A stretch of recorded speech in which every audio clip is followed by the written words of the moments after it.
നമസ്തേ. യുദ്ധം അവസാനിച്ചു. രാവണൻ വീണു. ലങ്കയ്ക്ക് പുതിയ വെളിച്ചം തെളിഞ്ഞു.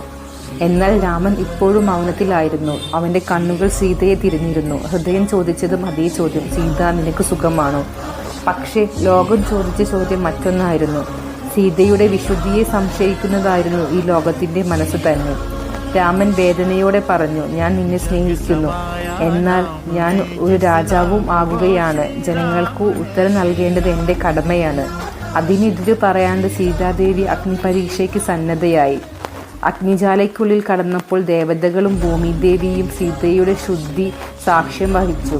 അങ്ങനെയാണ് പ്രേമവും വിശ്വാസവും ആത്മവിശ്വാസവും ചേർന്ന സീതയുടെ മഹത്വം തെളിഞ്ഞത്. ലങ്കയിൽ വിഷാദം തീർന്നപ്പോൾ വിഷ്ണുവിൻ്റെ ദൂതനായ ഹനുമാൻ നൂതന വർത്തനവുമായി അയോധ്യയിലേക്ക് പോയി. അയോധ്യയിൽ എല്ലാവരും കാത്തിരുന്നു. രാമൻ തിരിച്ചെത്തുന്നത് ആഘോഷമായി മാറി.